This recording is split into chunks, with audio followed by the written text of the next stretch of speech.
ke bagaimana strategi gitu ya, tentu untuk latihan pola pelatihan eh, fisik khususnya, atau mungkin menjaga gitu ya penampilan kita selama bulan Ramadan gitu ya. Apalagi liga sekarang kemarin dilaksanakan pada saat bulan Ramadan gitu ya. Sekarang tapi lagi istirahat gitu. Bahkan tadi ada teman dari tadi Coach Muklis melakukan pola latihan di bulan Ramadan pagi sore itu untuk bagaimana mengantarkan penampilan yang cukup maksimal di bulan Mei ya ketika tes gitu. Sehingga kalau menurut saya mohon maaf koreksi ya, jangan berarti bukan hanya menjaga kebugaran gitu ya, tetapi bagaimana mengantarkan atlet yang dilatih itu agar bisa mencapai hasil maksimal pada saat tes di bulan Mei ya. Siap, siap. Ya. Nggak apa-apa lah. Niatnya memang membugarkan, tapi di dalam membugarkan tentu nantinya eh, harapannya akan meningkat kondisi fisiknya gitu ya. Iya, iya. Sehingga nanti mungkin 12 menit, apakah hanya cukup 12 menit atau Coach Muklis ada patokan apa? Ada Kalau catatan yang perlu di ini nggak di dalam 12 menit latihan itu? 12 menit. Kalau saya coach ini durasinya saya ini mulai dari eh, pemanasan, terus itu durasinya hanya 1 jam sih coach, mulai jam 4 sampai sebelum buka puasa kalau sorenya. Jadi durasinya pas satu jam lah untuk. Oke, tadi kan disebut misalnya ada program lari 12 menit. Apa Iya, siap, siap ya. atlet itu hanya berlari 12 menit selesai? Apakah ada target, ada yang harus dicapai atau enggak? Oh, enggak, untuk apa, untuk pelatihan pengantarnya kan sebelum-sebelumnya sudah ini ada Hmm. intervalnya, terus ini temporannya, Hmm. terus untuk ketahanan endurance-nya kan sudah. Cuman untuk mengisi di bulan Ramadan ini kan Hmm. banyak item coach, jadi ada sit up-nya juga, push up, apa, shuttle run, jadi nggak bisa full juga untuk item. Jadi yang mana yang lemah-lemah untuk anak-anak itu yang digenjot coach. Misalnya lemahnya di 12 menit itu yang digenjot untuk 12 menit coach. Oke, nanti kalau ada waktu mungkin bonusnya lah, gitu. Selain daripada materi terkait Ramadan, saya akan coba share ya Siap-siap coach. program yang saya buat eh, khususnya di Taekwondo karena eh, jangka bukan jangka panjang ya, kurang lebih persiapan 6 bulan ini kita menerapkan periodisasi BOMPA ya. Kalau teman-teman di kuliah mungkin pernah mendengar BOMPA gitu. Jadi saya coba menerapkan BOMPA ya, di mana periodisasinya dibagi tahap persiapan umum, khusus, pertandingan gitu. Dan, nah, nanti beda lagi kalau di sepak bola gitu ya. Saya menerapkannya beda lagi sama Jepang ini ya, di timnas putri ini gitu. Oke, ya mohon maaf ini saya buat dikemas ini filenya itu Pak moderator nggak PowerPoint tapi saya coba pakai video jadi paling nanti saya play pause ya. Boleh, silakan coach. Aman. Ya, jadi tuh cuma 2 menit, nah, ya, cuma 2 menit videonya nih.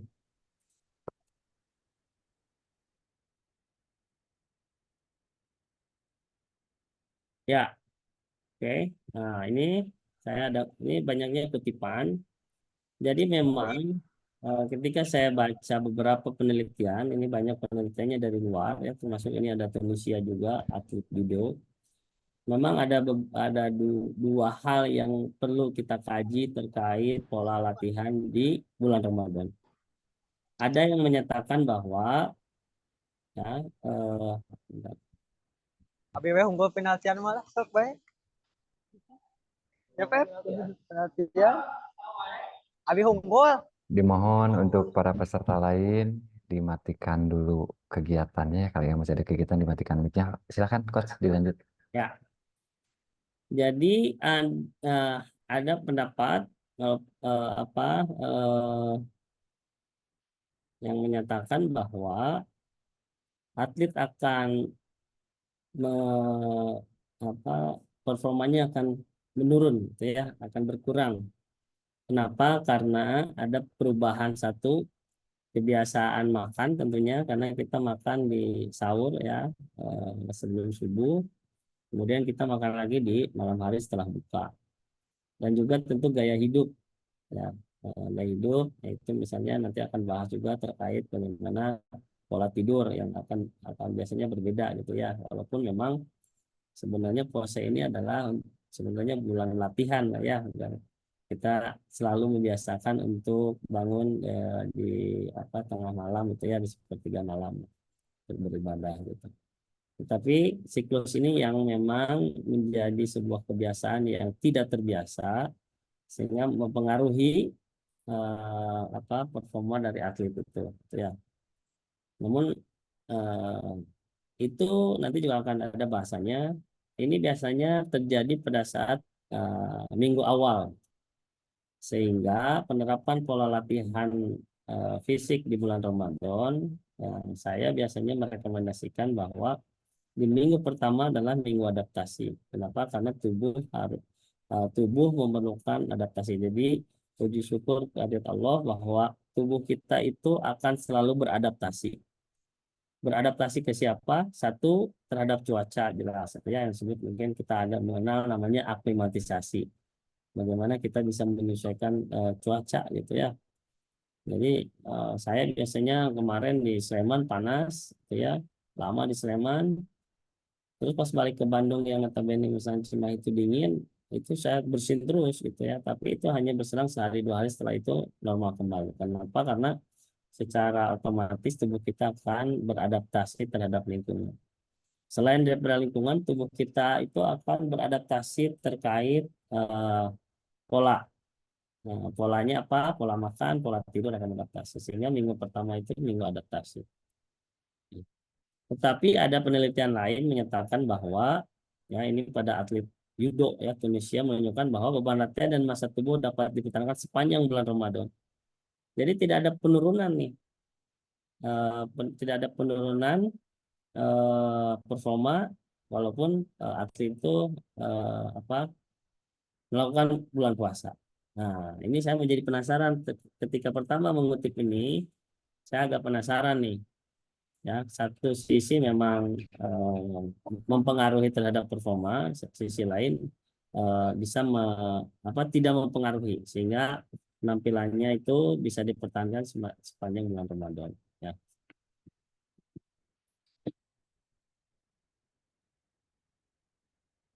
Nah, ya, yang perlu jadi pertimbangan gitu ya, walaupun pemain kuat, ya pagi, sore, siang nggak jadi masalah, tetapi kita sebagai pelatih harus menyadari bahwa ketika kita tidak ada asupan, tapi kita melakukan aktivitas latihan dengan mengeluarkan keringat, berarti ada cairan yang kita keluarkan. Nah, ingat 60-70% tubuh kita itu adalah cairan, ya baik itu darah. Oke, bro, oke, bro. Nah, ini dari hasil penelitian. Hasil penelitian menunjukkan bahwa tidak ada perubahan substansial dalam total kandungan air tubuh selama periode Ramadan. Meskipun ini ada 2 kelompok nih, terdapat ya ada perluasan ruang pembuluh darah pada kelompok puasa dan belum puasa. Tetapi dalam penelitian ini ya si atlet itu tidak mengalami perubahan yang ekstrim gitu ya terkait kekurangan cairan gitu. Ya. Nah, kenapa? Karena dehidrasinya ternyata eh, ringan gitu, sebanyak 1-2% dari massa tubuh. Ya. Nah, oleh karenanya intensitas latihan selama Ramadan juga mempengaruhi kinerja kognitif yang perlu dipertimbangkan lagi. Walaupun di dalam sebuah latihan itu tidak mempengaruhi dehidrasi atau cairan, tetapi dengan intensitas tinggi akan mempengaruhi terhadap kinerja kognitif. Sehingga ketika kita melatih cabur-cabur yang permainan gitu ya, yang memerlukan keputusan yang tepat, sepak bola gitu ya, futsal gitu ya, bulu tangkis. Ketika pola pelatihan itu diterapkan di dalam bulan Ramadan, ini akan menjadi akan berpengaruh terhadap keputusan tersebut gitu ya. Jadi secara fisik mungkin si anak ini bisa bisa ngikutin lah gitu ya, bisa menjalani dengan normal. Tetapi menurut penelitian secara kognitif akan ada penurunan gitu ya. Sehingga keputusannya akan ya intinya adalah menjadi nggak konsentrasi dan lain-lain. Ya. Oke. Tapi ya turunnya cairan 1-20% ini juga diimbangi dengan penurunannya volume darah. Ya. Sehingga ya, dari penelitian ini nanti juga ada kutipan yang lain.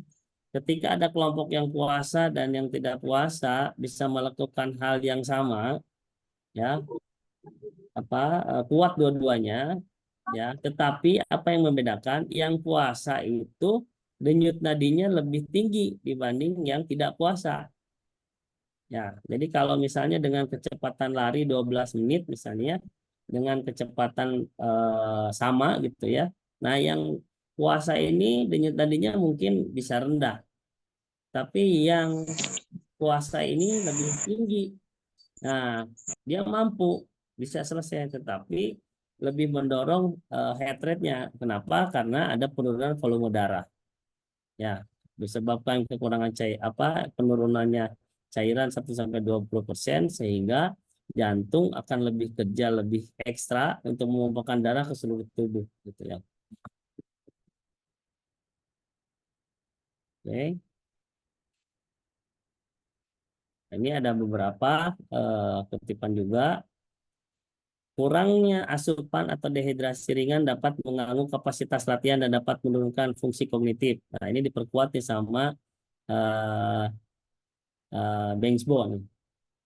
Bensbo ini saya banyak ngutip terkait fisik sepak bola khususnya itu Bensbo, Profesor Bensbo gitu ya. Nah, alhamdulillah kemarin pada saat saya apro satu modul kurang lebih 10 hari materi fisik, pematerinya itu adalah muridnya Bensbo, namanya Bagnimore gitu ya. Bagnimore itu Profesor Bagnimore. Jadi alhamdulillah walaupun nggak ketemu gurunya, muridnya langsung ketemu gitu. Nah, ini ya banyak hal penelitian yang dilakukan gitu ya. Sehingga diperkuat oleh Bensbo sehingga ketika di bulan puasa akan mempengaruhi terhadap kerja kognitif. Oleh karenanya, apa sih rekomendasi latihan ketika ada kutipan seperti ini? Jadi rekomendasi saya ternyata ketika kita latihan yang berkaitan dengan permainan yang membutuhkan sebuah keputusan, maka lebih banyak diberikan latihan teknik dasar. Taktikalnya itu dikurangi. Kenapa? Karena taktikal membutuhkan keputusan yang tepat, ya, keputusan yang cepat, gitu ya. Tapi kalau teknik adalah perbaikan daripada proses, ya, proses. Jadi bagaimana cara menendang, gitu ya, bagaimana coaching point passing, coaching point first start, ya. Nah, ini direkomendasikan untuk ketika kita pertimbangannya adalah kognitif, gitu ya. Kemudian kontribusi glikogen otot lebih besar pada pertandingan sepak bola nih, ada penelitian lagi, ya. Jadi glikogen otot itu energi yang kita pakai itu lebih besar, ya, pada saat babak pertama dibandingkan babak kedua, ya. Kemudian perkiraan beban latihan sulit dilakukan karena sifat latihan yang digunakan bersifat intermittent. Nah, artinya begini, di sepak bola gitu ya. Ini kalau berbicara sepak bola ya, maaf kalau misalnya teman-teman melatih di cabur yang lain. Di sepak bola atau cabur yang menyerupai itu sifatnya adalah intermittent.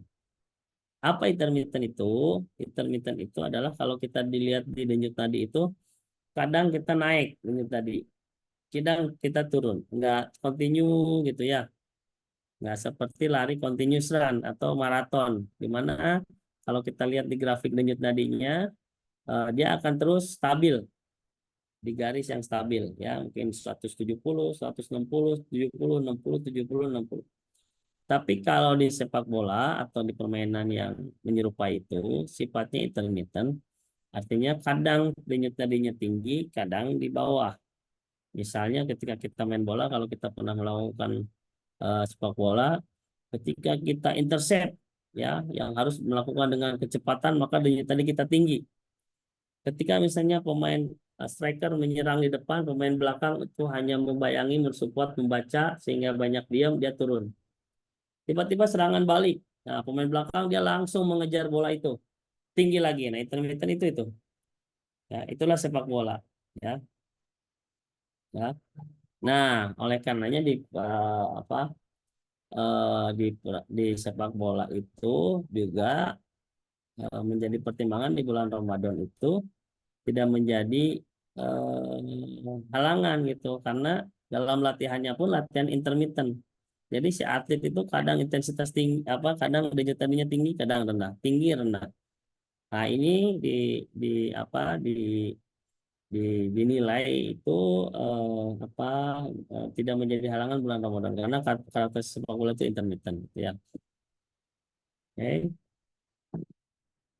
ini sama gitu ya. Ada penelitian yang lain ini ya di 2007 dan 94 nih ya.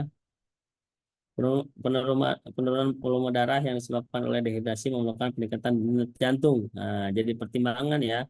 Jadi ketika misalnya kalau atlet kita latihan 12 menit misalnya di sebelum Ramadan itu yang kecepatannya sama, misalnya 12 menit katakanlah misalnya 6 lap ya, 6 lap track ya dengan kecepatan sama ya 12 menit 6 lap, denyut nadinya misalnya 160. Tetapi ketika di bulan Ramadan dengan waktu yang sama 12 menit terus kecepatannya sama ya 6 keliling, tapi tiba-tiba denyut nadinya naik jadi 180. Nah, ini karena dipengaruhi karena penurunannya volume darah yang disebabkan oleh tadi nurunnya cairan di dalam tubuh, walaupun tidak signifikan untuk apa dehidrasi yang berat gitu ya. Ini dehidrasi ringan. Nah, ini akan memompa jantung untuk menyebarkan darah ke seluruh tubuh lebih lebih ekstra. Kenapa? Karena nah itu untuk mengimbangi kekurangan cairan itu gitu. Ya, oke.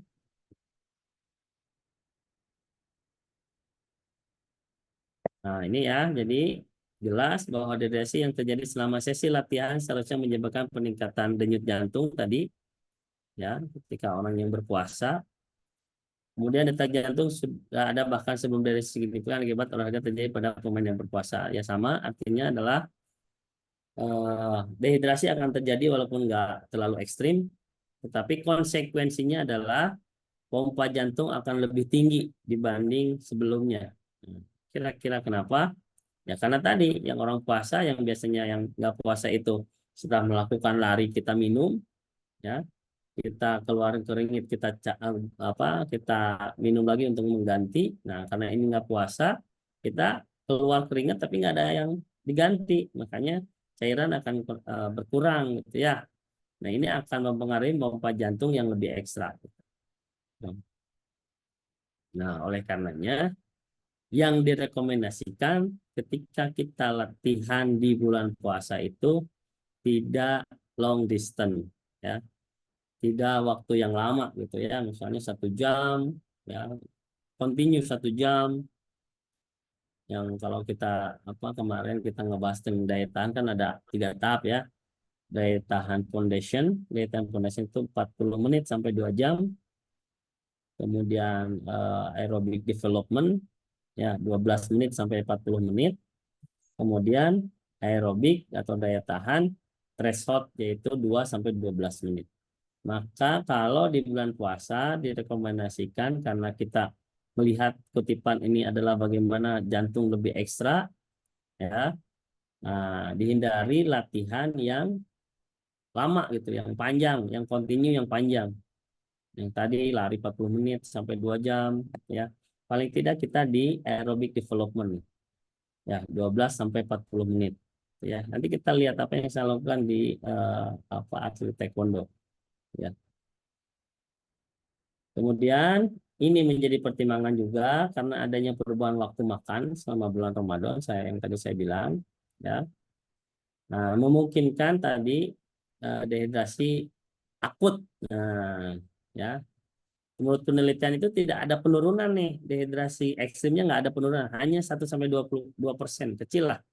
Jadi kalau teman-teman melakukan olahraga yang intensitasnya rendah ke tinggi itu, ya rendah ke tinggi itu, biasanya itu akan berkurang berat badan 1 kilogram, ya 1 kilogram. Nah, turunnya berat badan itu karena cairan kita keluar melalui keringat.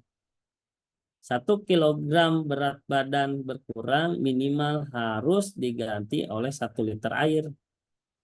Nah, ada penelitian mengatakan bahwa kasarnya begini, ketika kita latihan harus sering minum, jangan nunggu haus.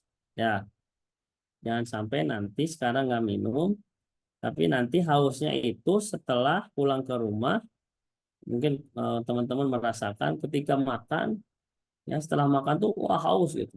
Nah, itu sebenarnya udah dehidrasi ringan.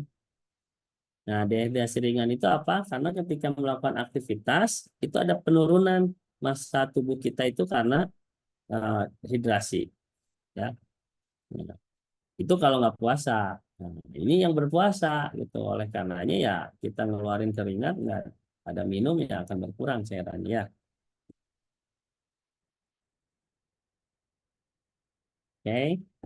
Nah, ini juga ada lagi penelitian terkait heart rate juga ini menjadi pertimbangan gitu ya. Nah, ya lebih tinggi itu. Dan apa? Jadi ada dua kelompok dengan program yang sama, yang satu puasa, yang satu nggak puasa. Yang puasa cenderung denyut nadinya lebih tinggi, walaupun program latihannya itu sama.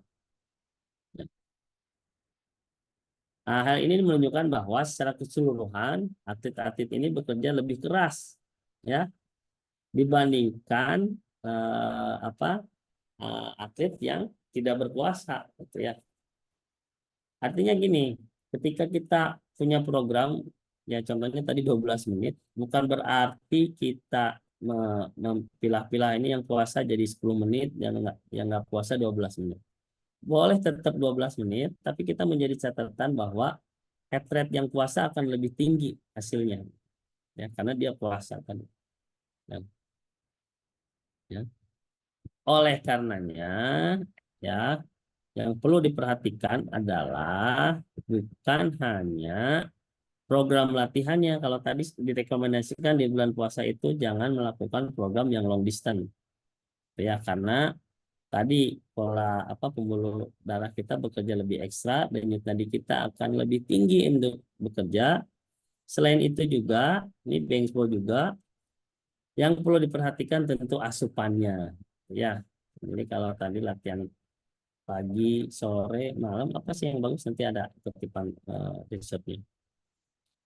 Jadi eh, pola makan juga, ya, pemain yang berpuasa mengkonsumsi karbohidrat dalam jumlah yang cukup, ya. Jadi ini nyambung nih kalau teman-teman hari ini latihannya aerobik daya tahan, maka pada saat sahur harus banyak karbohidrat, ya. Karbohidrat tahu kan lah ya, nasi, kentang gitu ya.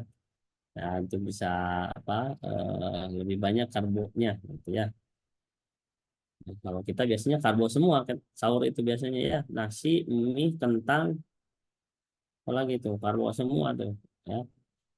Bukan berarti harus karbo semua, tetapi harus diimbangi dengan gizi yang lain ya. Cuman perbanyak karbo. Ya.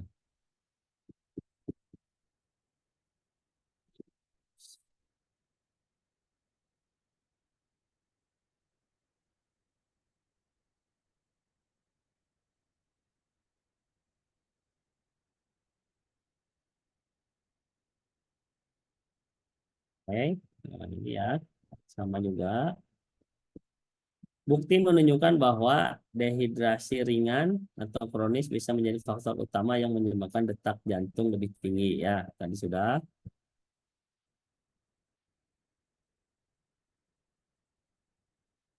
Nah, kemudian ya, Intensitas latihan dalam olahraga tim sering dinyatakan sebagai persentase rata-rata detak jantung maksimum selama latihan atau pertandingan. Nah, ini tetap ya. Jadi ketika kita melakukan latihan di bulan puasa, menjadi pertimbangan adalah denyut nadi maksimal. Ya. Paling sederhana, denyut nadi maksimal itu kan paling sederhana 220 kurangi usia. Nah, itu pertimbangan berikutnya.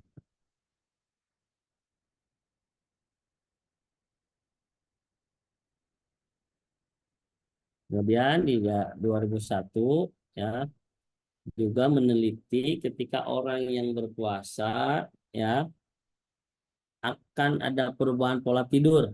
Nah, ini juga harus diperhatikan nih ya. Bukan berarti apa ya udah salat subuh apa harus dan nggak tidur lagi, tapi yang perlu diperhatikan adalah kualitas tidurnya ya. Percuma kita tidur 3 jam tapi nggak nyenyak, lebih baik kita 15 menit tapi nyenyak. Makanya itu yang di disebut tidur kualitas, istirahat kualitas ya. Oke. Nah, jadi ini menjadi pertimbangan ya. Karena umat Islam juga tidurnya di bulan Ramadan itu adalah ibadah gitu ya. Tapi jangan sampai menjadi puasa paling cepat gitu ya. Puasa paling cepat ya. Berapa sih paling cepat puasa? 15 menit kata Ustaz. Kenapa 15 menit? Iya udah sahur, tidur, bangun zuhur, zuhur, sholat zuhur 5 menit, dikodok sama asar 5 menit, 10 menit. Terus tidur lagi, bangun mau maghrib, mandi 5 menit. Jadi puasanya nggak 15 menit gitu ya. Puasanya cuma 15 menit. Tak Nah, bukan juara coach. berarti, ya bukan berarti seperti itu gitu ya. Nah, kata Ustadz, Put, katanya tidurnya orang puasa itu adalah ibadah ya, bukan berarti harus tidur seharian juga gitu, walaupun sholatnya juga melakukan sholat gitu ya. Nah, dalam konteks daripada pelatihan yang perlu diperhatikan adalah kualitas tidur. Ini juga akan mempengaruhi terhadap performa. Oke, nah ini apa eh, apa ya proses ketika kita apa 1 bulan puasa gitu ya. Itu yang tadi saya sebut bahwa tubuh kita akan selalu beradaptasi dengan sesuatu yang kita lakukan, sesuatu yang kita biasakan ya. Jadi pada periode 1 sampai 2 hari, nah karena ini adaptasi nih, yang asalnya kita makannya pagi, siang, malam, sekarang kita dilatih untuk lebih teratur makan, sahur, sama buka puasa, ya, sehingga akan merasa laparnya yang lebih berat gitu ya. Kadar gula, tekanan darah, denyut jantung juga akan menurun, ya, badan terasa lemas gitu karena belum terbiasa. Ya, tubuh akan mulai menggunakan cadangan gula yang tersimpan di hati dan otot untuk menghasilkan energi. Ya, jadi nggak biasa lah gitu ya. Jadi karena tubuh kita nggak biasa seperti itu, maka untuk melakukan aktivitas tubuh kita mencoba untuk menggunakan energi lain gitu ya. Setelah 3 sampai 7 hari, seminggu pertama, gitu ya, tubuh mulai menggunakan lemak sebagai sumber energi. Ya, karena tidak ada asupan makanan yang masuk ke dalam tubuh, sistem pencernaan pun bisa beristirahat. Gitu ya. Ya. Kemudian setelah 8 sampai 15 hari masuk ke minggu kedua. Nah, ya menurut penelitian juga di minggu kedua itu performa sudah mulai beradaptasi sehingga program latihan sudah kembali bisa diberikan normal gitu ya. Rekomendasi seperti itulah ya. Tubuh bisa melakukan detoksifikasi secara efisien. Jadi tubuh kita itu secara fungsi organ tubuh akan sudah mulai bekerja secara normal. Jadi tubuh kita itu secara kayak pabrik gitu ya, kayak pabrik. Jadi pabrik itu setiap mesinnya akan bekerja sesuai dengan kapasitasnya. Ini juga sama, ya. Oke. tubuh sudah tidak terasa lemas lagi dan akan merasa lebih energik lagi ya. Yang kedua tuh. Ya, kalau di Ultim itu biasanya 10 hari kedua. Ya. Nah, dari minggu ketiga keempat, tubuh sudah lebih beradaptasi pada keadaan puasa, di mana pola tidur, pola makan, gitu ya. Karena sudah terbiasa, sehingga tingkat konsentrasi dan daya ingat juga meningkat. Ya. Sehingga ya emosi akan lebih stabil. Ya, walaupun biasanya di puasa akhir-akhir godaannya lebih banyak, gitu ya. Tapi secara apa fisiologi sebenarnya emosi akan lebih stabil. Nah, oke.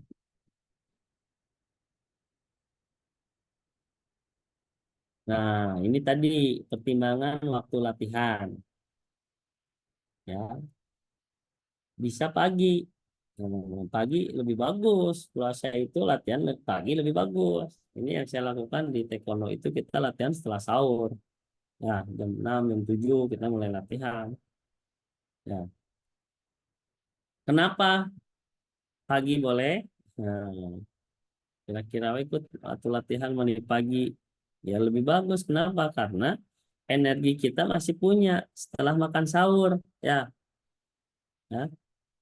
Karena kita punya energi baru makan sahur tuh. Nah, asupannya sudah kita pakai, apa kita makan kemudian kita pakai. Ya. Tingkat glikogen dan otot tertinggi pada hari itu dan siap untuk latihan itu ya. Tetapi ada tetapinya nih. Ya, ada tapinya. Dia lebih kuat latihan pagi karena baru makan sahur. Tetapi yang menjadi pertimbangan adalah setelah latihan. Kenapa? Kita masih lama untuk buka puasa, gitu ya. Sehingga tubuh akan menahan rasa haus, tubuh akan menahan rasa kekeringan karena cairan keluar, gitu ya. Ya. Tubuh mencoba untuk mengolah energi yang sudah ada, ya, mengisi bahan bakar ya untuk rehidrasi, ya. Oke. Jadi ini boleh nih pagi nih, cuma jadi pertimbangan itu, ya. Oke. Nah, sehingga ya kita kembalikan kepada atlet. Nah, kadang eh, nah tapi coach katanya nanti saya batal gara-gara program coach. Nah itu juga sulit kalau seperti itu. Sehingga kita akan kembalikan kepada atlet. Tentu kita sebagai pelatih apa ya? Tentu kan tidak mungkin kita melarang mereka tidak berpuasa gitu.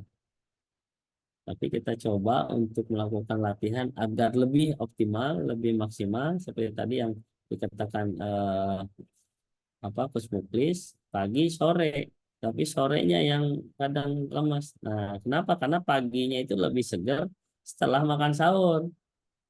Tapi menjadi pertimbangan itu setelah latihannya itu mereka komit nggak secara psikologi, karena nanti juga harus jadi pertimbangan terkait psikologi, bisa nggak kuat menahan sampai eh, sore.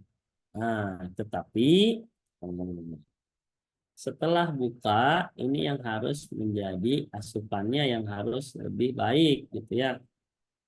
Sehingga biasanya kita setelah buka itu kita makan normal, setelah taraweh biasanya ada asupan lagi.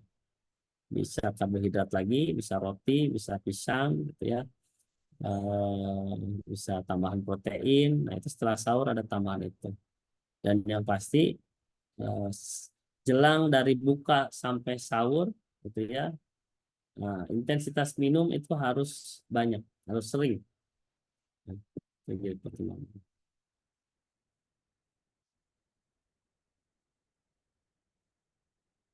Kemudian pilihan kedua adalah ya, buka puasanya itu mendekati maghrib sore tadi.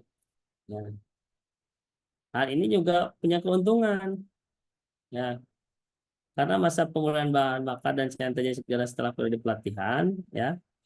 Jadi ya keuntungannya adalah setelah latihan, ya, setelah latihan berat kah, ringan kah, sedang kah, dia langsung buka. Ya, langsung buka sehingga apa yang dikeluarkan langsung diganti. Kalau tadi kalau latihan pagi itu apa yang kita makan langsung kita pakai.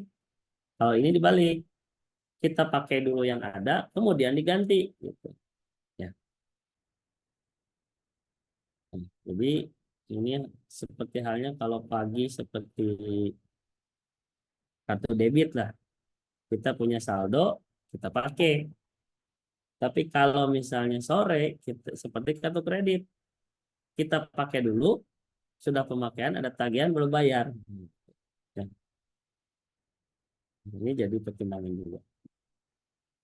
Sehingga yang tadi saya coba lakukan di atlet taekwondo pagi dan udah hampir 3 minggu ya sekarang kita dari awal puasa 2 minggu. Ya alhamdulillah. Ya, menurut jawabannya sih, ya setelah latihan saya tanya itu ya tetap puasa sampai buka. Gitu. Ya, walaupun mungkin ada beberapa yang apa juga apa dehidrasinya lebih tinggi sehingga tidak bisa selesai sampai puasa gitu ya. Nah, ini saya lakukan tahun ini saya nggak melakukan sore. Tapi taekwondo sore juga ada latihan dia latihan teknik lah gitu ya. Oke.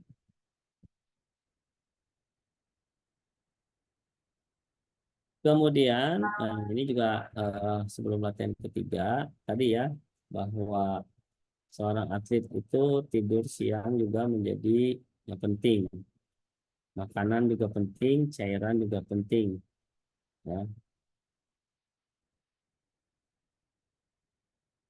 Nah, ini maksudnya akibat berkurangnya waktu tidur, ini juga bisa mempengaruhi. Jadi tadi saya bilang ya, dia mengatakan bahwa ingat bukan hanya makan, intinya adalah kualitas tidur. Ini sangat mempengaruhi. Sehingga pertimbangan ketika tadi ada coach latihan pagi dan sore itu, pertimbangannya ya jam berapa mereka bisa tidur. Gitu. Itu jadi pertimbangan juga. Jangan sampai pagi latihan, jam 2 udah latihan lagi. Latihan pagi selesai jam 9. Belum makan, belum mandi, sehingga kualitas tidurnya kurang. Ya. Dan menjadi pertimbangan juga ketika kita latihan di luar ruangan. Dengan lingkungan yang panas, lembab, ini juga jadi masalah besar juga. Ya, dehidrasi akan lebih tinggi. Rasa lelah juga akan cepat timbul. Ya, tentunya tadi denyut tadi akan lebih tinggi lagi. Ya.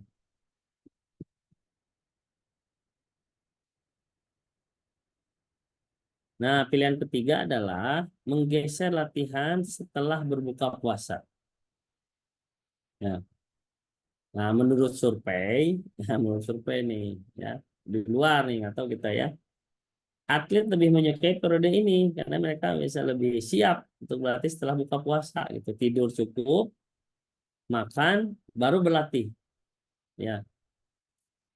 Dan ketika dalam proses latihan, ketika dia haus, dia bisa minum, gitu.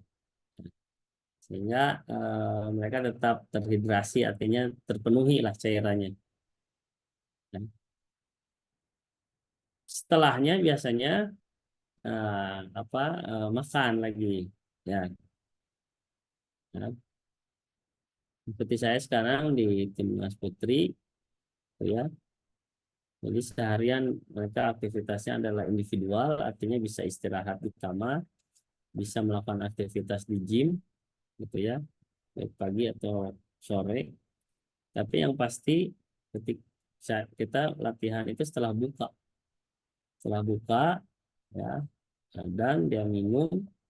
Nah, kebetulan ada dokter tim memberikan satu kurma, satu pisang, sama sandwich isinya double, makan setengah.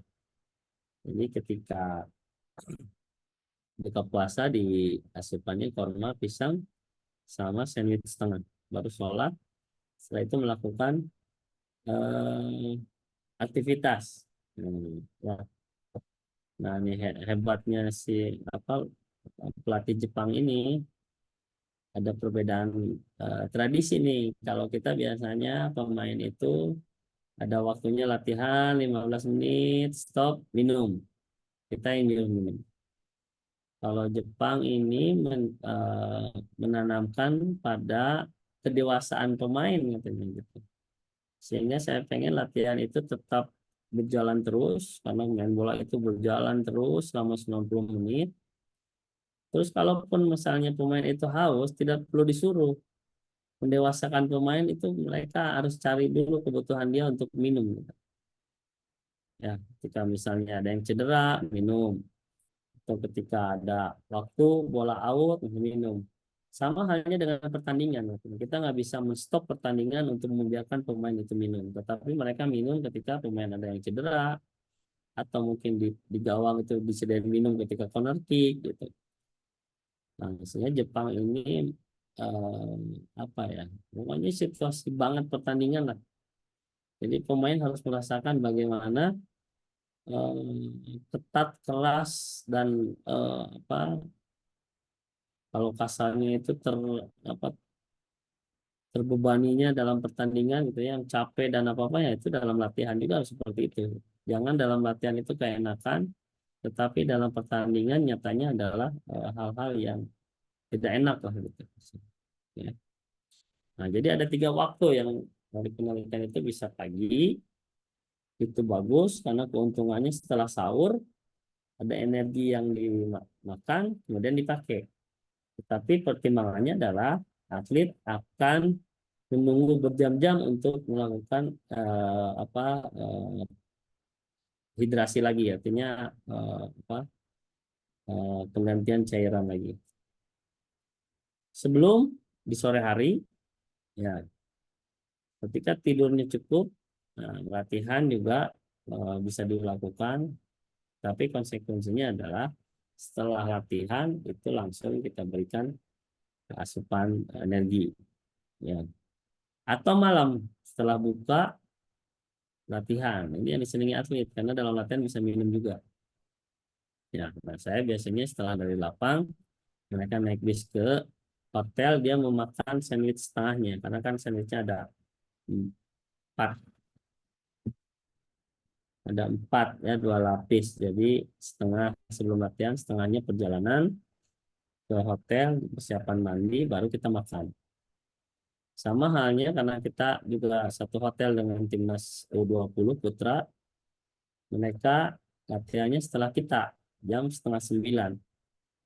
Jadi ketika buka ya dia makan, kasih makan, mungkin ada yang makan berat ya, tapi kebanyakan adalah ya karena apa fasilitas mungkin ya, fasilitas hotel, mereka roti juga sama, sandwich juga sama gitu ya, buah, kurma, apa setelah itu latihan, setelah latihan ya selesai jam 10 baru makan berat jam 10. Oke, 2 menit juga panjang ya. Nah, ya yang tadi saya bilang, tidur juga bagus sebagai istirahat, tetapi kebanyakan tidur juga nggak bagus, gitu ya, ngantuk terus. Nah, kenapa ngantuk terus? Ini dari detik.com ya, karena selain dari aktivitas yang sebelumnya yang kurang istirahat, juga dari hal-hal yang lain, misalnya eh, ya, ini titik-titik kritis nih, ngantuk 30 menit setelah sahur, ya. Kemudian jelang zuhur, biasanya siang-siang, atau sehabis buka.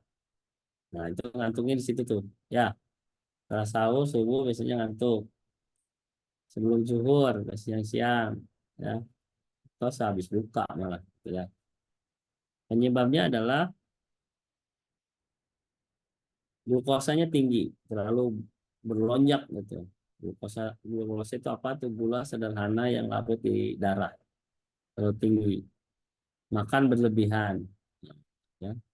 Karena mungkin kita biar kuat, nah, makannya banyak pada saat sahur, nah, belum tentu juga makan banyak, asupan juga cukup gitu ya, kurang tidur gitu ya. Oke, maka hindari makanan berlebihan yang banyak gula gitu ya. hindari itu yang manis-manis lah, hindari gitu ya, hindari yang manis-manis gitu ya. Kemudian bergadang jelas gitu ya. Kemudian pilihan menu anti ngantuk. Nah, ini menurut mereka itu karbo kompleks ya. Yang tadi saya bilang isi merah gitu ya. Kemudian pisang yang seratnya banyak gitu ya. Sayur dan buah. Ini juga seperti ini ya. Udah waktu dikit lagi 30 detik lagi ya. Udah mulai conclusion. Jadi dari beberapa hal yang saya jelaskan bahwa sekali lagi Ramadan sama sekali tidak berdampak pada penampilan ya sebenarnya gitu ya. Bahwa kemampuan untuk bekerja pada tingkat tertinggi dalam sebuah penampilan ini memang penghargaan atas keyakinan, disiplin dan komitmen. Jadi kalau kata apa Ustadz biasanya atau bukan kata Ustadz, kata orang Sunda itu kumaha niat gitu ya.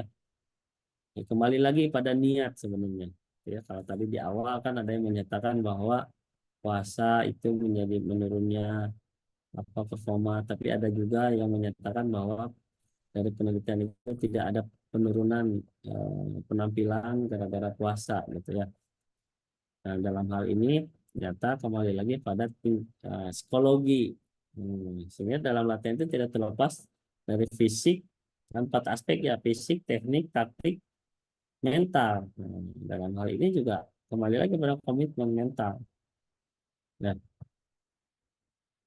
atlet taekwondo latihan pagi, setelah itu saya tanya tadi saya bilang ya hampir mayoritas tetap puasa, tapi mental. Ya.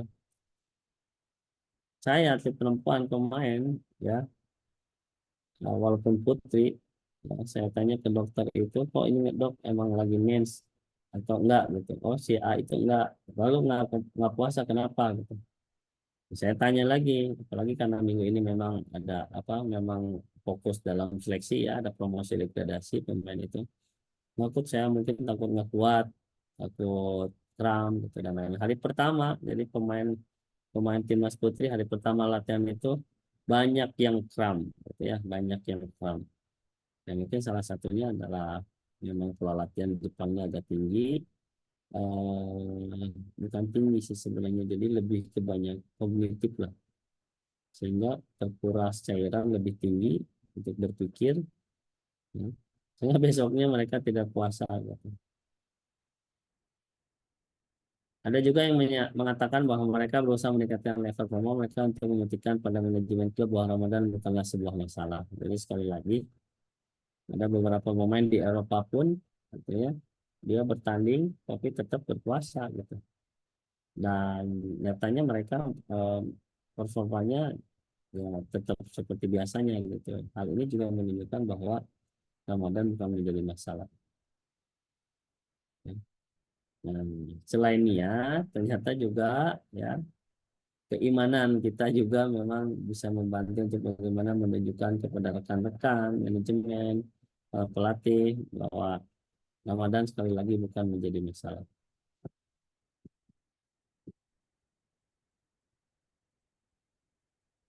Nah, ini ya, menurutnya dari mana saya lupa nih dan soal itu penelitian dari mana 2021.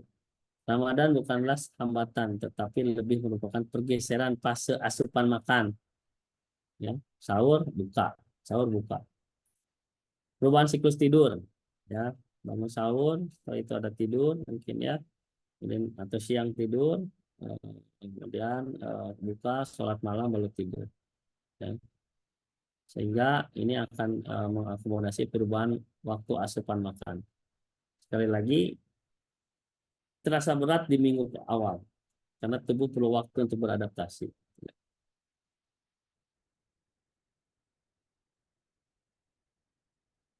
Oleh karenanya, ya, sekali lagi, bukan bukan hanya puasa sih sebenarnya gitu ya. Oke, jadi merekomendasikan tidur yang cukup, nutrisi yang baik selama Ramadan. Ya. Pola tidur, pola makan, ya. Kemudian cuaca juga menjadi pertimbangan. Nah, ini yang contoh program yang saya lakukan di Taekwondo. Ya,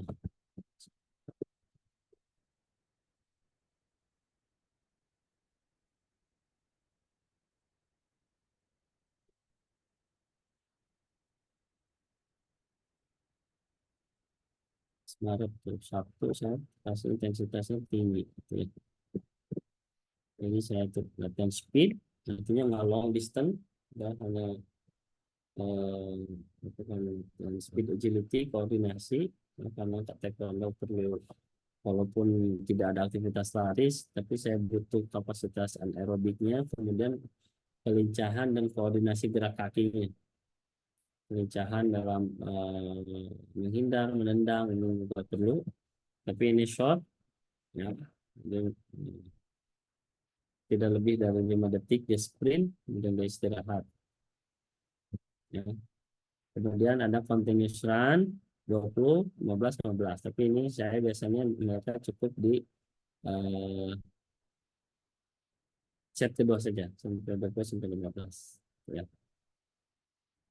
Ini 160.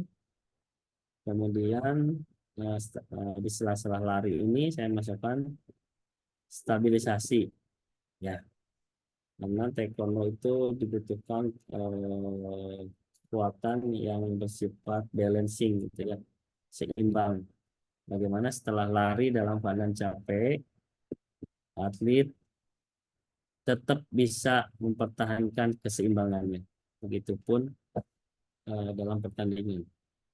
Ya, bayangin nih latihannya 20 menit. Padahal pertandingan taekwondo itu kan 2,5 menit, 2 menit kalau nggak salah, kali 3 cuma 6 menit. Tapi saya butuh itu. Setiap masing-masing ini individu ini jarak tempuhnya akan berbeda-beda. ABC, cuma saya ini dikasih apa, dibuat grup, grup kuning, oranye, hijau. Ya, jadi grup kuning, ya, untuk mengkatrol yang di bawahnya, ya, untuk menarik. Nanti lah setelah ini saya coba sebentar 5 menit, kalau betul saya liatin program saya di Taekwondo. Boleh, Coach, silahkan.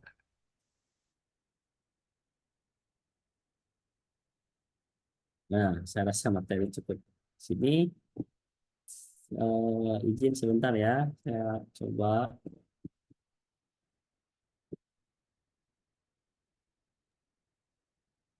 Kalau di Puna sekarang masih belum ada program yang tertulis karena masih proses seleksi sebenarnya, gitu ya.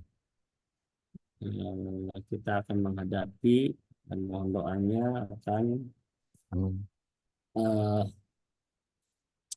Piala Asia U17, kita tuan rumah di Bali. Jadi setelah Lebaran ada TC di Bali. Nah, di situ baru saya membuat program khususnya dalam peningkatan kondisi fisik itu.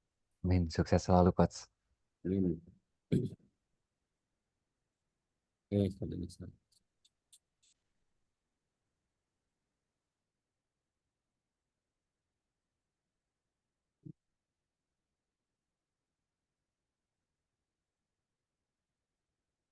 Nah, taekwondo di hari Selasa, Kamis saya latihan strength, ya, latihan hipertrofi untuk membangun massa otot.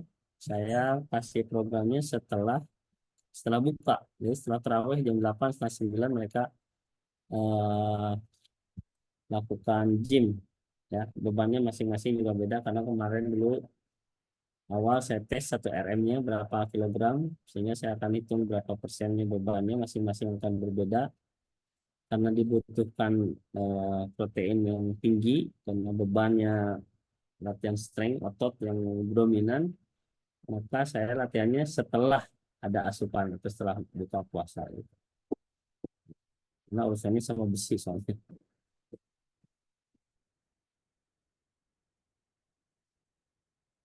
Munculkah? Ada, Coach, muncul. Ya.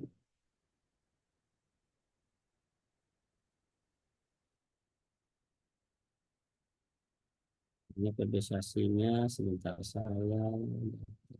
Nah, Nah, ini bukan hitungan THR ya, bukan hitungan gaji Saya kepada kira ini hilal, Coach. Abi, Hilal THR.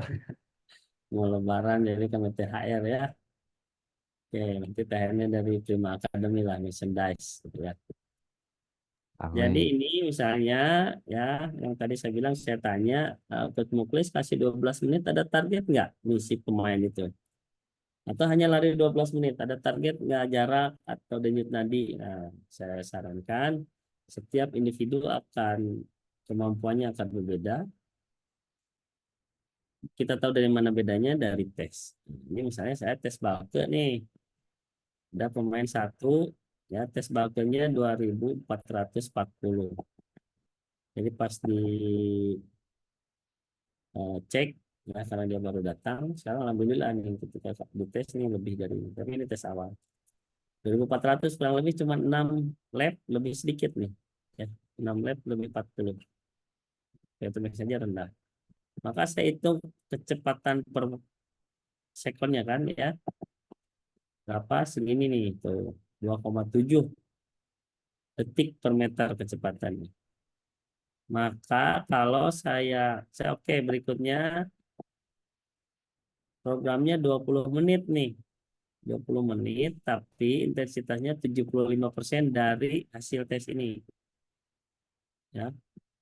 Jadi 20 menit, nah 70%-nya, nah 2440. Minggu depannya saya naikin ke 85%, maka dengan waktu yang sama 20 menit ya, naik kurang lebih 1 lap lebihnya. Ya. Berikutnya dari 24 ini 1 lap setengah dengan waktu yang sama 20 menit. Si pemain ini harus lebih cepat sehingga 20 menitnya itu lebih dari 1 lap setengah. Ya. Begitupun ketika lari 10 menit. Nah, berapa harus mencapai? Ini setiap individu beda-beda dari hasil tes ini. Ya. Nah, oleh karenanya saya di bulan puasa ini, kalau sebelum puasa saya bahkan pernah 50 menit tuh, 1 jam.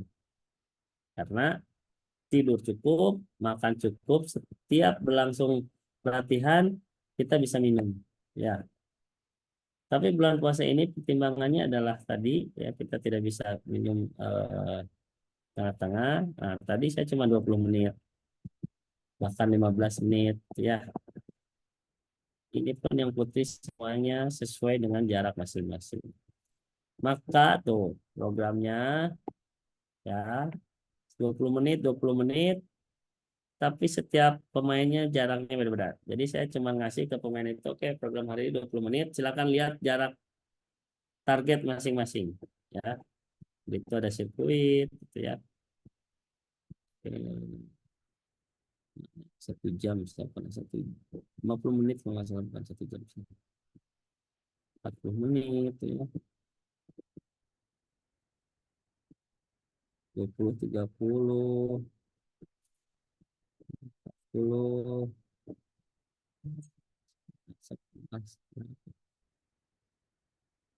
50 menit ini. Nah, 50 menit. Ya,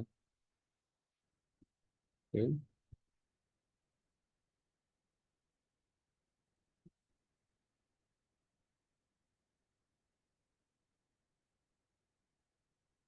Ini data 1 RM mereka. Ya.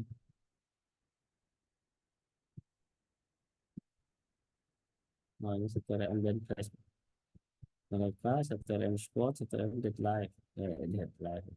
Deadlift. Ya. Saya tinggal hitung, kalau saya latihan di 30% bebannya ini. 40% beban ini, 50% beban ini. Ini latihan based on data ya yang disesuaikan dengan kemampuan. Saya pun selalu kontrol sama pelatih karena sekarang pelatihnya dia kalau taekwondo karena cabur unggulan ya tinju, taekwondo, gulat itu kerjasama sama Korea. Jadi pelatihnya dari Korea, pelatih tekniknya ya sama lokal juga. Jadi Koreanya sudah datang, tapi dia mengganggu persiapan fisik. Ya pasti saya akan mengkontrol satu masalah heart rate setiap latihan, kemudian per istirahat per 1 menit berapa, karena istirahat pada saat pertandingan juga 1 menit istirahat, 1 menit setengah istirahat, harus langsung ronde kedua. Maka kita harus dibiasakan dilihat istirahat per 1 menitnya turunnya berapa. Kemudian menanyakan bagaimana makan sahur dan bukanya seperti apa. Kemudian masuk ininya apa tingkat kelelahannya ditanya satu-satu di mesnya itu. Setelah latihan ini 3 hari gimana tingkat kelelahannya gitu. Kalau tinggi berarti besoknya saya menyesuaikan program. Oke, itu yang mungkin sedikit saya bisa sharing. Eh, Terima kasih. Hadirin para coach beserta para mahasiswa dan mahasiswi sekalian yang saya hormati, demikianlah sesi pembahasan materi untuk sharing session kita pada malam hari ini yang sudah selesai dilaksanakan. Kita lanjut pada sesi selanjutnya, yaitu sesi tanya jawab.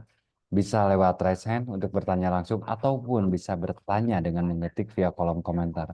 Silakan para coach, para mahasiswa dan mahasiswi, barangkali ada yang mau bertanya langsung, silakan. Ada Pak Muklis ya, Coach Muklis silakan. Ya, Halo, selamat malam Coach. malam. Malam ada Coach Coach Muklis silakan.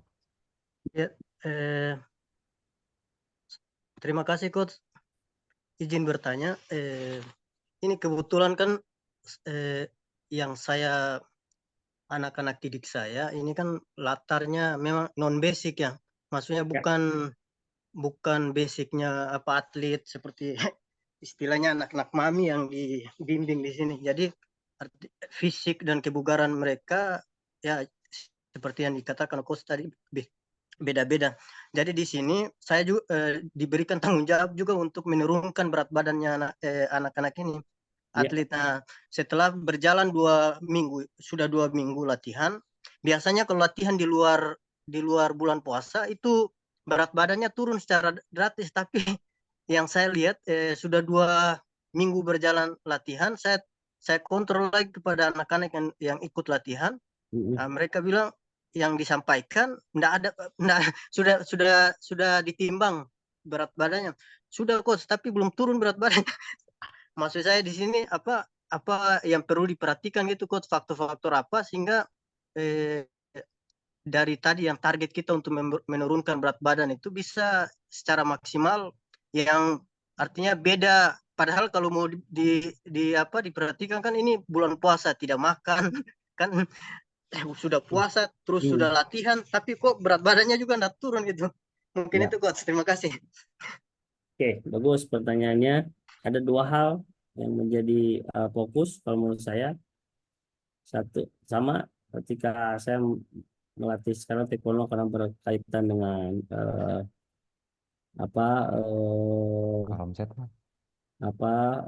kelas ya, disesuaikan dengan berat badan, sehingga saya selalu kontrol tiap hari berlatihnya mengkontrol berat badan. 2 hal yang perlu diperhatikan walaupun ini bulan puasa sama sih sebenarnya. Satu adalah konten atau isi daripada latihannya. Ya, kalau latihannya bersifatnya tidak membakar lemak, ya intensitasnya rendah gitu ya, apalagi volumenya juga rendah. Nah, ini tidak ada efek apa-apa untuk fisik ataupun dengan berat badan. Kedua, pola makan. Walaupun puasanya makan cuma 2 kali katakan, atau mungkin 2 kali, saya nggak tahu apakah justru karena ada latihan sehingga setelah buka makan biasanya jam 10 cuanki misalnya ya mie ayam, bakso misalnya nasi goreng, makan lagi sehingga malah lebih nggak terkontrol gitu. Seblak termasuk coach? Seblak termasuk nggak cemilan coach? Ya seblak dengan porsi yang besar ya termasuk juga gitu ya. Artinya adalah ketika kadang itu psikologi itu merasa tidak makan seharian, pengennya balas dendam tuh mumpung ada waktu dari maghrib ke sahur. Nah itu juga harus dikontrol. Tapi ikut saya makan malah 2 kali tetap dikontrol juga. Jangan sampai biasanya kita itu ya saya juga sama tiap buka harus ada gorengan gitu. Nggak apa-apa karena saya bukan atlet gitu ya. Nah itu juga yang dia makan itu harus juga dilihat tuh. Jangan sampai kita khawatir di latihan puasa latihannya diturunin, tapi pola makannya itu pola makan balas dendam. Nah, ya balas dendam seharian itu juga justru akan eh, lebih tidak terkontrol dibanding yang puasa gitu. Jadi saya saya kalau sahur nggak makan nasi gitu ya, karena ya itu perut sudah mulai agak offset nih. Jadi menjaga juga ya komitmen itu, sehingga saya sahur nggak makan nasi, hanya makan roti gitu kan, roti ya karena di hotel lah ya. Ada cheese, ada pilihan yang nggak nasi tapi ya karbohidratnya ada gitu. Baru malamnya makan nasi. Ada teman saya kebalik, justru karena mau aktivitas katanya coach saya justru sahur makan nasi. Karena mau aktivitas seharian, malamnya nggak makan nasi. Ya itu kembali lagi pada eh, komitmen gitu. Yang pasti tubuh kita akan selalu beradaptasi. Ya, itu saya rasakan ketika pola makan biasa lah gitu ya, nasi pagi nasi kuning, siang nasi, malam nasi, kemudian misalnya ada kesempatan misalnya ke Eropa gitu ya, itu 3 hari itu mencret gitu ya, mencret. Kenapa? Karena makanannya nggak Indonesia banget gitu ya, maksudnya nggak, nasi itu cuma siang doang gitu ya, dan rasanya hambar di sana itu ya, bukan bukan citra rasa Nusantara bukan lah ya. 3 hari itu udah betul gitu, tapi setelah 4 hari itu udah normal, berarti itu yang membuktikan bahwa tubuh kita sudah beradaptasi dengan kebiasaan kita gitu. Tapi ya itulah. Oke, lalu ada ini Coach, ada pertanyaan di kolom komentar dari Coach Sufi Cahya. Saya bacakan Coach ya. Selamat Ya. malam Coach, boleh kasih contoh program latihan fisik untuk atlet sepak bola selama berpuasa yang efektif? Itu pertanyaannya. eh ini saya filenya ada di iPad nih, maksudnya butuh waktu untuk saya untuk memindahkan nih file ini. Sebentar saya coba di sini ya. Mana di laptop saya.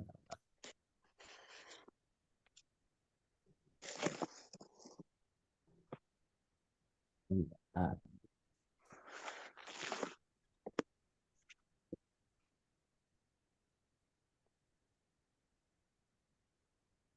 sepak bola ya.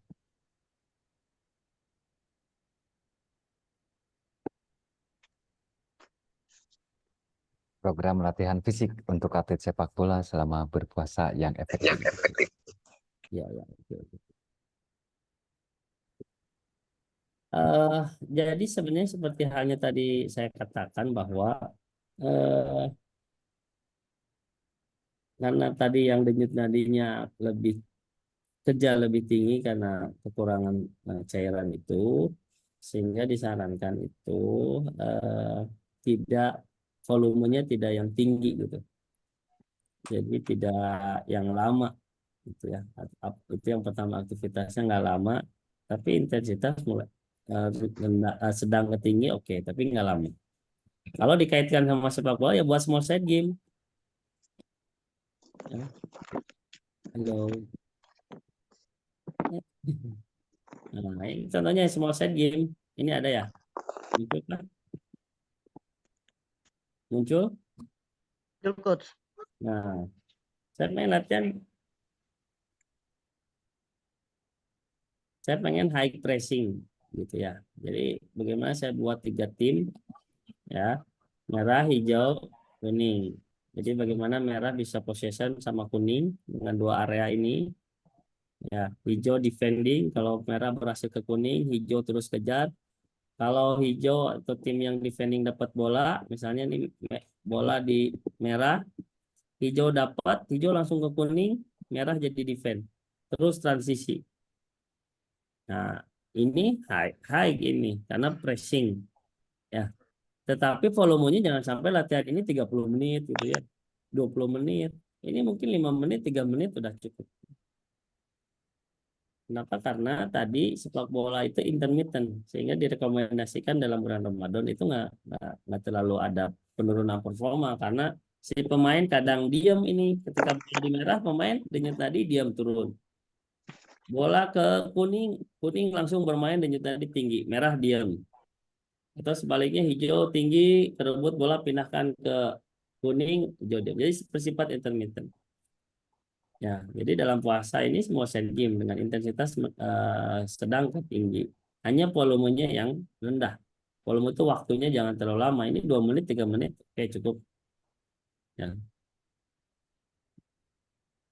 oke. Nah, kita tahu kalau kita ada maraton gitu ya, atau sepeda jangka yang jaraknya jauh, kan tengah-tengah suka dikasih minum gitu. Karena bersifat long distance perlu perlu ketika melaksanakan di tengah-tengah itu perlu ada asupan secepat mungkin. Kalau enggak ya kering, dehidrasi, pingsan. Kalau ini baik, tapi 2 menit, oke cukup dengan mengistirahatkan, menurunkan denyut nadi. Nah, jadi small set the game. Ya, Oke. oke. Lalu ada yang mau bertanya lewat raise hand ya, ada Coach Iqbal Naufal. Silakan Coach Iqbal Naufal. Dari mana Coach Iqbal? Coach Iqbal, masih ada kah? Ya, malam coach ada 3 coach disebutkan kalau bulan puasa.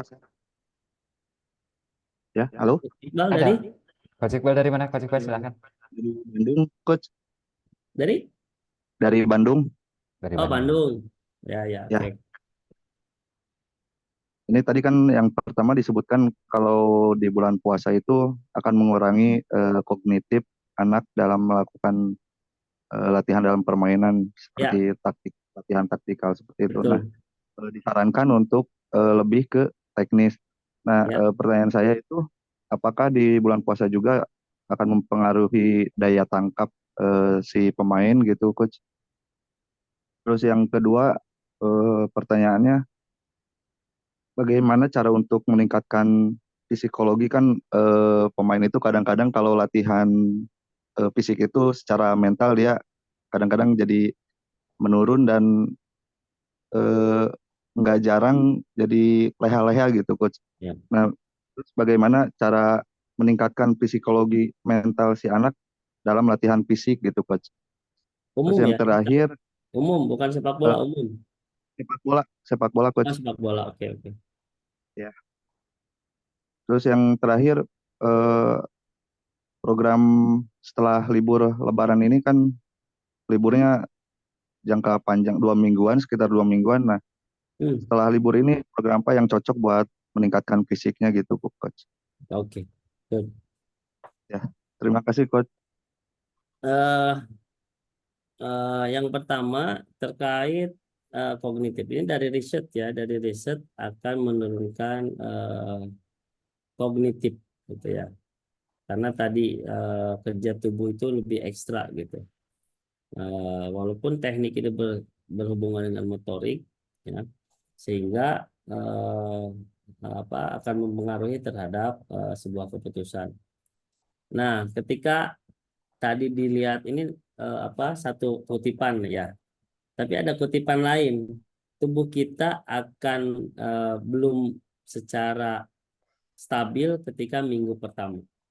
Nah, oleh karenanya disarankan di minggu pertama itu berikanlah pemain satu yang aktivitasnya juga tidak terlalu tinggi, baik itu aktivitas fisik atau aktivitas daripada teknik atau taktikalnya. Karena minggu adaptasi.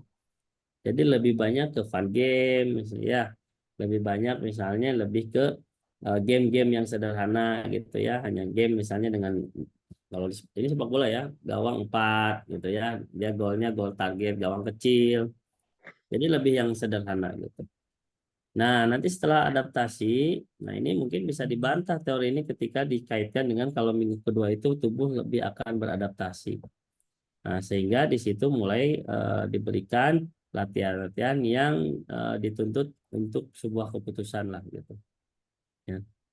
Pengalaman kemarin itu ketika kita memilih pemain itu, pelatih Jepangnya itu ingat katanya yang dipilih adalah pemain yang cepat tanggap terkait regulasi latihan.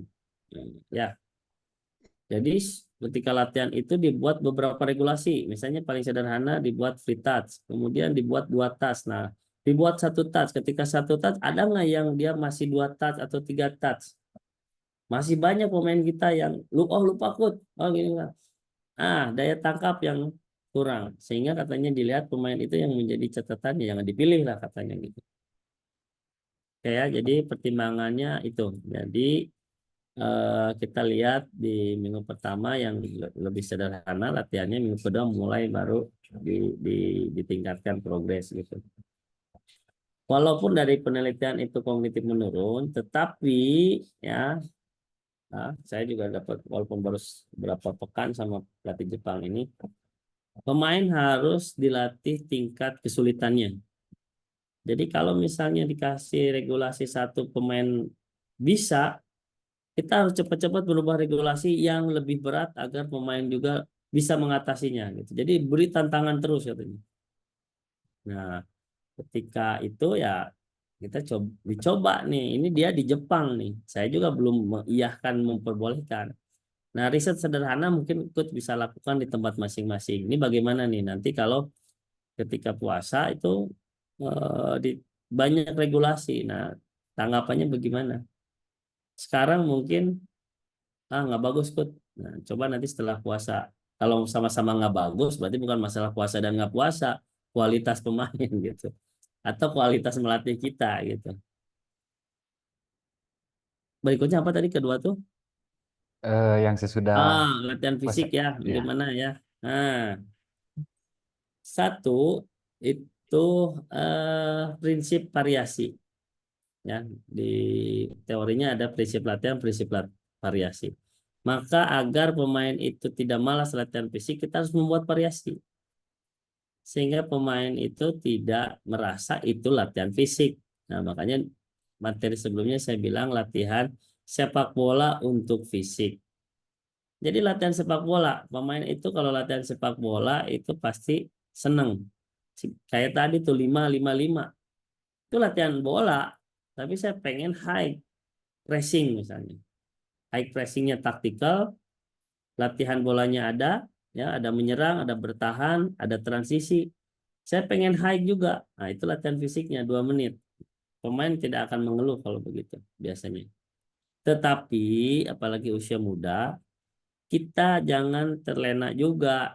Jangan sampai bahwa nggak ada latihan fisik itu harus dengan bola. Kadang kita harus melatih mental mereka. Karena latihan fisik, latihan mental. Maka anak-anak harus dikasih beberapa pertemuan untuk melakukan latihan fisik. Ya, bahwa fisik itu tidak bisa diwakilkan, bahwa fisik itu adalah sebuah kebutuhan. Apapun bentuk latihan fisik harus dilakukan dengan eh, dengan maksimal atau dengan ikhlas lah gitu ya. Jadi ya itu ya, jadi dicoba untuk variasi dan selalu dengan bola. Ya. Saya ada 2 hal yang saya ambil dulu Magnic More ya.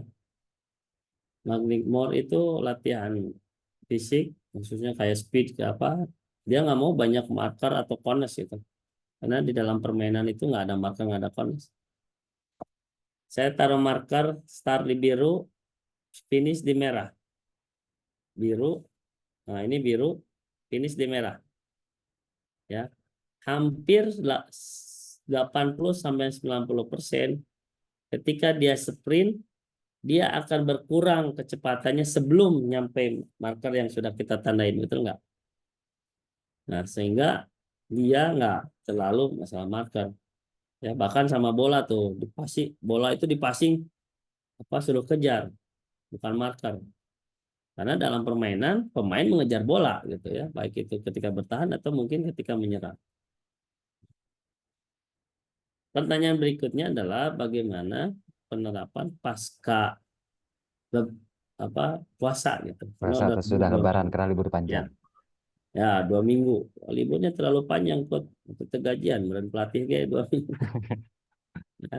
Atau mau ngebual dapur. Nah, ngebul dapur ya. Tuh, opor game mau ngebul gitu ya. Tapi manajemen Coach 2 minggu nih Coach, dan memang dari orang tua misalnya. Oke, berikan pemahaman bahwa latihan fisik itu akan susah diraih tapi cepat hilang. Maka kalau 2 minggu tidak ada aktivitas, ya kondisi akan drop, turun secara signifikan. Maka apa yang diberikan? Kita berikan PR. Yang paling sederhana aja, udah kamu jogging aja 30 menit, dah teman itu ya. Skipping 15 kali 2, nah, buat PR seperti itu. Sehingga setelah Lebaran tidak terlalu drop. Kalaupun misalnya kita tidak berikan program, ataupun kita berikan program tapi pemain tidak melaksanakan, apa yang harus kita lakukan? Ya, kita harus dilakukan dengan kapasitas aerobik kalau menurut saya. Ya, kita lihat tidak tes, tapi kita latihan dengan long sekarang, karena sudah nggak puasa. Setelah puasa kita long, baik itu kita lari seluruh rally misalnya 30 menit, dilihat denyut tadi, dilihat turunnya berapa setelah 1 menit, atau 30 menit 45 menit kita game kan. Kalau di sepak bola kita game, nah, ya adaptasi itu dengan banyak game dan long distance kalau mau dengan bola ya. Jadi pelan-pelan mereka juga akan beradaptasi itu ya. Jadi sekali lagi setelah Lebaran itu yang long ya, long distance gitu ya, untuk melihat bagaimana kondisi atletnya dan bagaimana pemulihannya ketika kita cek istirahat selama 1 menit atau 2 menit. Ya. Oke, baik. Lalu ada selanjutnya, ada di Raisen ya, ada Muhammad Nur Fadilah. Silahkan, Coach Muhammad Nur Fadilah. Jadi Ya, jadi gini coach. silat, Fadil silat. Ya, kebetulan saya diamanahi pegang atlet pencak silat, mempersiapkan seleksi coach. Di Ya. mana cabur-cabur bela diri kan harus menjaga berat badan. Nah, masih serupa dengan pertanyaan yang pertama tadi sama Coach Muklis ya. Bagaimana menangani atlet yang over berat badan? Akan tetapi sudah masa prakompetisi. Jadi cara apa yang cocok untuk menangani permasalahan tersebut yang aman, efektif, dan paling tepat? Karena ini menurut saya sulit, Coach. Ya, ya jawabannya sama, kontrol makan, ya, pola makan harus dikontrol, sama pola latihan. Ada saya lihat kayak saya dulu juga pernah tinju ya, di atlet tinju gitu ya waktu zaman kuliah, lebih 1 kilo dengan waktu yang terakhir penimbangan harus masuk, maka biasanya ada beberapa yang ekstrim, pakai apa, sauna, jaket sauna, jogging ya. Sehingga untuk menurunkan berat badan itu, untuk membakar lemak adalah burn out gitu ya, burn out gitu ya, bisa dengan satu aktivitas aerobik ya, aerobik ya, aerobik itu long distance juga sama, 40 sampai 2 jam ya. Oke. Tapi coach ini sudah pra kompetisi. Nah, bagaimana kalau 40 sampai 2 jam itu adalah di tahap persiapan umum fondasi. Burnout itu misalnya Fadil sekarang lebih mudah misalnya ya, bukan saya gampang banget suruh lihat YouTube. Gerakannya banyak di YouTube ya, tapi kita programnya yang dilihat. Karena saya juga sama. Saya pengen nih berat badan atlet-atlet taekwondo ini stabil. Oke. Hari ini kita kasih Tabata method ya, awal 15 menit. Setelah itu saya sudah mulai sekarang ya, pengen yang burn out ya, artinya intensitasnya tinggi, hit high intensity gitu ya. Tapi kita bakal lemak dengan mengencangkan otot gitu ya. 30 menit. Nah, jadi programnya 30 menit tapi gerakannya di YouTube. Jadi secara sederhana coba lihat hit burn out 30 menit. Nah, Siap, itu terima kasih, gerakannya. Coach. Atau secara spesifik lakukan gerakan-gerakan pencak silat yang tanpa henti dengan high intensity, waktunya sama 30 menit. Nendang, sapuan, tangkisan, apa jurus dan lain-lain, itu selama 30 menit tapi high. ya. Siap. Konsekuensinya ketika kita ingin ekstrim melakukan penurunan berat badan, pastinya ada banyak cairan yang keluar. Tadi saya bilang, setiap satu kali latihan yang intens gitu ya, yang intensitasnya rendah, berat badan kita berkurang 1 kilo minimal, ya. 1 kilo turun itu sebenarnya bukan berat badan secara keseluruhan, tapi cairan yang keluar. Sehingga setelah kita makan, minum lagi 1 liter, dia kembali lagi ke normal berat badannya. Nah, itu hati-hati ketika diet ekstrim itu, ya, diet ekstrim dengan sauna gitu ya, minum harus banyak juga. Namanya Siap, juga Coach. instan, namanya instan itu kurang bagus. Tapi kalau kita diet ekstrim yang profesional, program makan, program aktivitas itu akan lebih optimal gitu. Ya. Jadi kembali lagi pola makan saya rasa itu yang perlu dikontrol, karena kita kan latihan cuma di lapang 2 jam. Setelah itu mereka pulang, setelah itu mereka nggak tahu kemana gitu kan, kita juga nggak tahu makan apa gitu. Siap, Coach. Yang begitu melakukan itu ya, gitu ya. Oke. Oke. Siap, terima kasih, Lalu Coach. selanjutnya ada Coach Amal ya di Resen, silakan Coach Amal. Ya, terima kasih. Izin Coach, perkenalkan nama saya Amal dari Jambi. Ini Coach mengenai program latihan tadi, tentu saya lihat itu program Coach sudah melakukan tes pengukuran, terutama di tes PL2 Max dan Balke. Nah, mungkin bagaimana jika seorang tersebut belum melakukan tes pengukuran? Nah, terutama PL2 Max-nya Coach. Mungkin ada saran dari Coach di bulan Ramadan ini bagusnya untuk menjaga kebugaran itu di heart rate berapa Coach?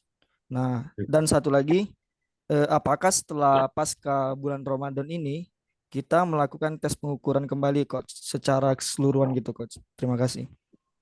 Ya, oke, bagus pertanyaannya.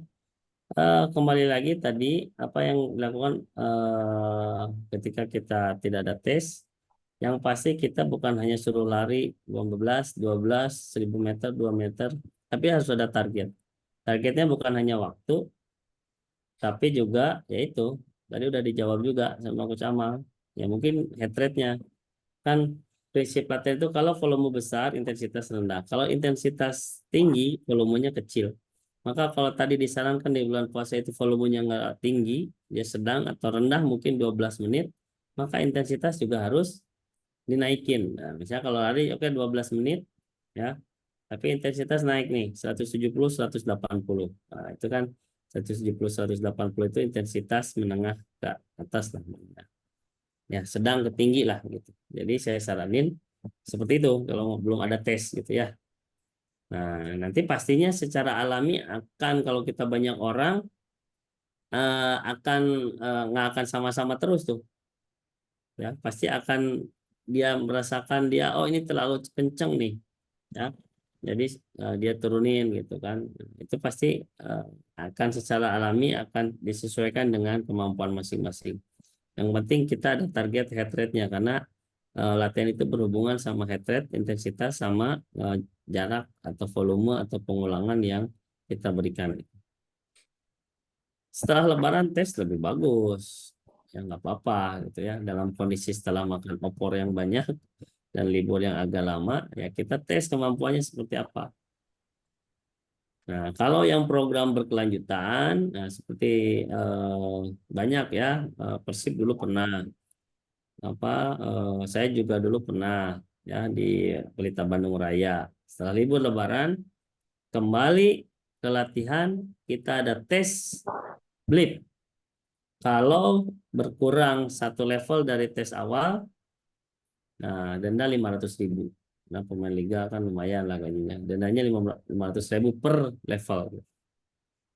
Nah itu apa-apa karena sudah berjalan, jangan sampai sudah berjalan pulang tidak menjaga kondisi, tidak menjaga makan, balik itu kemampuannya malah di bawah sebelum atau sama ketika latihan pertama. Ya. Kalau nggak ada tes, maka lakukan tes lah setelah Lebaran biar kita lebih berkontinu setelah itu. Tuh, Coach Amal penjelasannya. Lalu ada satu pertanyaan terakhir, Coach. Saya bacakan dari kolom komentar. Satu pertanyaan terakhir untuk pada malam hari ini. Dari Coach Joni Cahya. Selamat malam, Coach. Kalau kita sebagai pelatih SSB atau Akademi Usia Dini atau Muda di Indonesia, pasti rata-rata untuk jadwal latihan adalah sore hari menjelang berbuka. Karena kalau pagi masih sekolah dan malam akan kesulitan cari lapangan yang ada lampunya. Nah, pertanyaan saya, intensitas latihan itu kira-kira berapa persen saat kondisi menjelang berbuka puasa? Oke, bagus. Ya, usia dini jangankan kita latihan melawan lelahnya gitu ya. Usia dini ini baru konsep berlatih berpuasa gitu ya. Jangan sampai kita memaksakan latihan bola tetapi keimanan tidak kita terapkan dengan bagus ya gitu. Jadi yang pertama kalau saya saranin adalah kita karena itu ya kembali daripada konsep sport development gitu.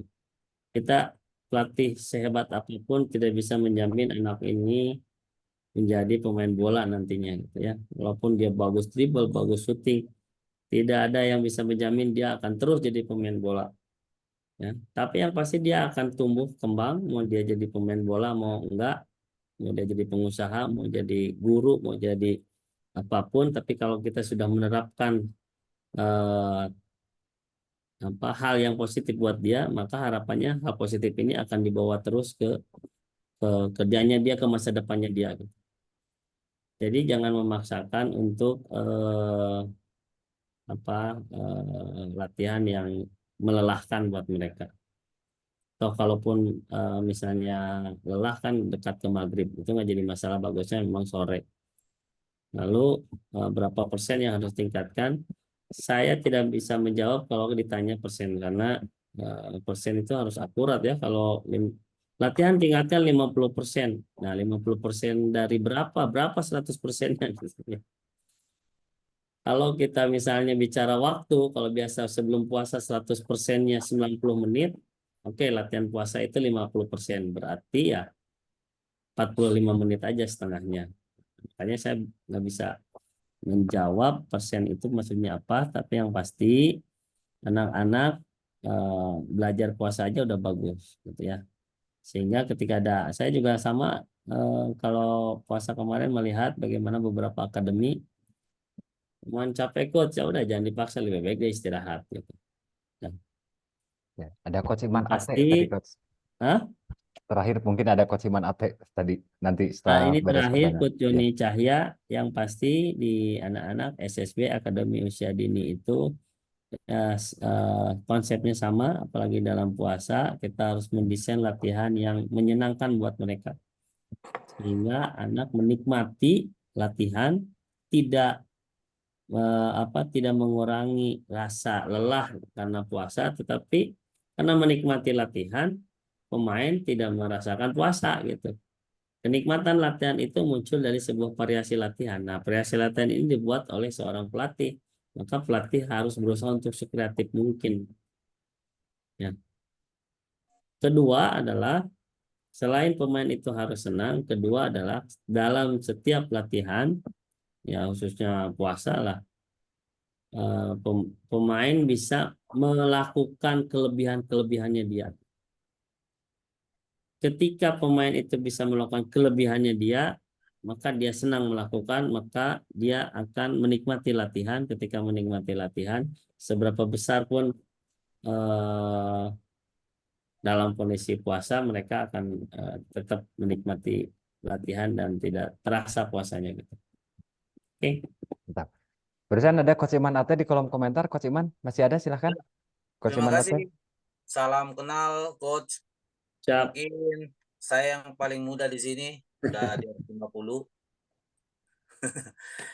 Terima kasih Coach pemateri luar biasa sekali, menambah wawasan buat saya secara pribadi.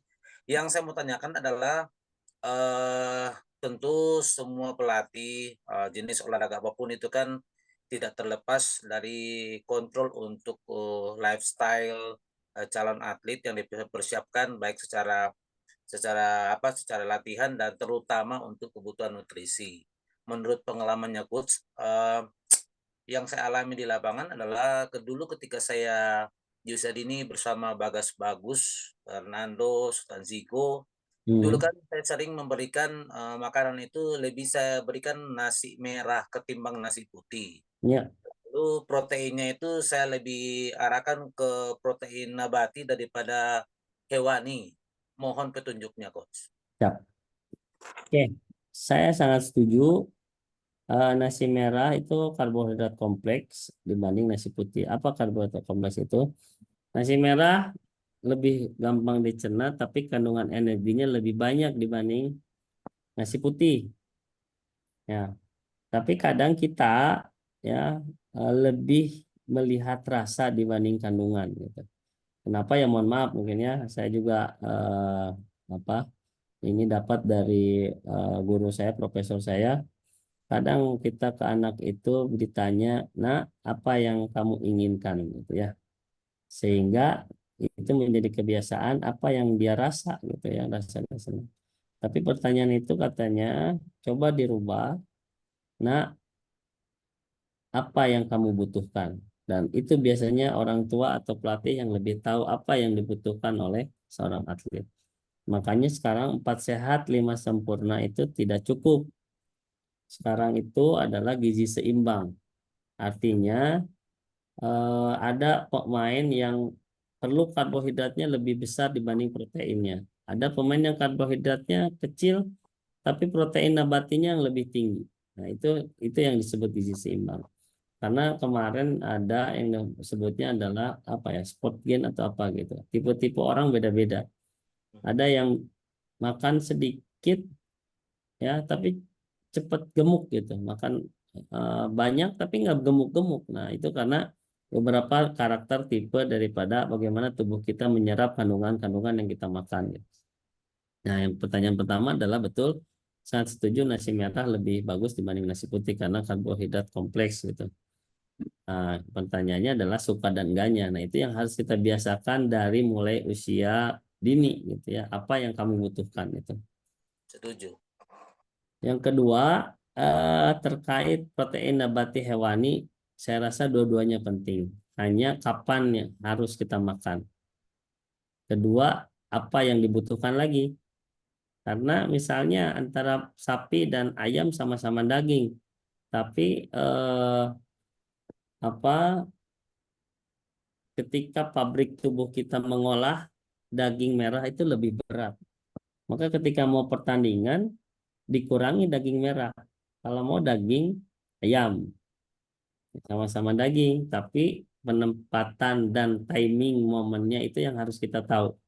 Jangan sampai kita mau bermain, tenaga kita habis bukan untuk menendang dan mengejar bola, tapi tenaga kita, pabrik kita habis untuk mengolah daging merahnya. Nah, harapannya pabrik kita itu bisa mengolah daging yang dibutuhkan tubuh kita, protein, tetapi yang nggak terlalu berat, tapi hasilnya bisa buat energi kita. Jadi dua-duanya nabati hawani, saya rasa itu penting. Hanya timing, momen, kapan, dan apa ya kalau lebih detail itu ya kandungannya berapa banyaknya itu. Itu Coach. Satu pertanyaan terakhir, Coach. Siap. Apakah setiap pelatih itu harus menguasai ilmu parenting? Oh iya betul. Betul sekali. Ya ilmu parenting ya kalau coach mungkin di kursusnya juga ngajar C kan, itu ada materi parenting juga sebenarnya C. Kalaupun enggak, itu yang menjadi tanggung jawab kita karena anak-anak di SSB itu khususnya sepak bola itu diamanatkan, kita itu diamanatkan oleh para orang tua di mana agar anak-anak itu bisa menyenangi latihan bola yang kita latih, yang harapannya bisa meningkat dan menjadi pemain bola, harapannya gitu. Saya dari dari dari latar belakang tanggung jawab itu berarti kita harus ada pendekatan sama orang tua. Pendekatannya apa? Terkait komitmen bahwa misalnya tidak ada intervensi teknik dari orang tua kepada pelatih. Kedua, bagaimana pemahaman pola pola-pola makan, pola tidur, apa, bagaimana mengontrol minum, itu diberikan kepada orang tua. Kenapa? Sekali lagi, kita mengontrol anak itu di lapangan hanya 2 jam. Selebihnya adalah orang tua yang mengontrol anaknya, sehingga terkadang ya mohon maaf mungkin orang tua juga tidak kurang memahami terkait kebutuhan. Nah, kitalah tugasnya yang lebih expert dalam memberikan parenting kepada orang tua ya. Jadi coach sangat penting, setuju parenting itu ya agar kita bisa mengontrol pemain kita di luar lapangan. Terima Thank you, kasih Coach. Coach Kartono.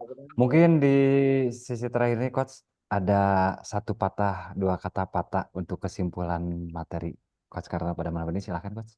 Ya, kesimpulannya tadi juga berkaitan dengan bulan puasa, bahwa sekali lagi satu, ternyata bulan Ramadan bukan menjadi halangan kita melakukan aktivitas.